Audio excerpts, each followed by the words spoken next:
Hello friends, আমি সুমনা। আমার channel সানমোনা কিচেন্সে আপনাদের সকলকে স্বাগত।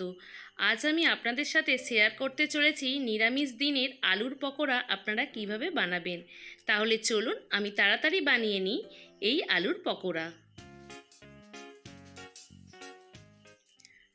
আলুর পকোড়া বানানোর জন্য আমি এখানে দুটো আলুকে এই রকম সাইজ করে সেদ্ধ করে নিয়েছি, দুটো সিটি মেরে নিয়েছি। লাগছে বেসন, নুন, আর লাগছে কাঁচা লঙ্কা কুচি, লাগছে ধনেপাতা কুচি, আর লাগবে সামান্য জল, আর অবশ্যই রিফাইন অয়েল লাগবে।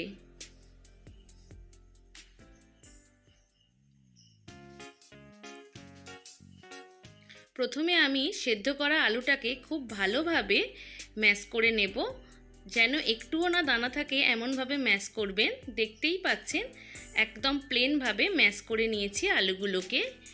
এবার এর মধ্যে অ্যাড করব 2 টেবিল স্পুন বেসন। এবার এর মধ্যে অ্যাড করব স্বাদ মতো নুন। এবার দিয়ে দেব কাঁচা লঙ্কা কুচি, ঝালটা অবশ্যই আপনারা আপনাদের স্বাদ অনুযায়ী দেবেন। আর দিয়ে দেব ধনেপাতা কুচি, সামান্য জল দেব। এবার সমস্ত উপকরণকে খুব ভালোভাবে হাতের সাহায্যে মাখিয়ে নিয়ে একটি ব্যাটার তৈরি করব। যদি জল লাগে আপনারা এই সময় সামান্য জল দিতে পারেন। ঠিক এই রকম ব্যাটারটা তৈরি করে নিতে হবে। এবার গ্যাস ওভেন জ্বেলে দিচ্ছি। কড়া বসিয়ে দিয়ে এর মধ্যে দিয়ে দিলাম রিফাইন অয়েল। রিফাইন অয়েলটা খুব ভালো করে গরম করে নিতে হবে। এবার আমি হাতের সাহায্যে বলের মতো আকৃতি করে নেব ছোট ছোট। আপনারা যেরকম আকৃতির পকোড়া করতে চান সেই রকম করে নেবেন। এবার আমি একে একে সমস্ত পকোড়াগুলোকে তেলের মধ্যে দিয়ে দেব। যদি একটা ব্যাচে না সমস্ত পকোড়া ফ্রাই করা যায় তো 2 থেকে 3টে ব্যাচে ফ্রাই করে নেব। 3 থেকে 4 মিনিট মিডিয়াম স্টিমেতে পকোড়াগুলোকে ফ্রাই হতে দেবেন। তারপর একটা কাঁটা চামচের সাহায্যে একটা একটা করে পকোড়াগুলোকে উল্টে দিতে হবে তেলের মধ্যে। দেখুন পকোড়ার কালারগুলো কত সুন্দর চেঞ্জ হয়ে গেছে এবং খেতেও কিন্তু খুবই ক্রিপসি হয় আর দেখতেও কিন্তু অসাধারণ হয়েছে।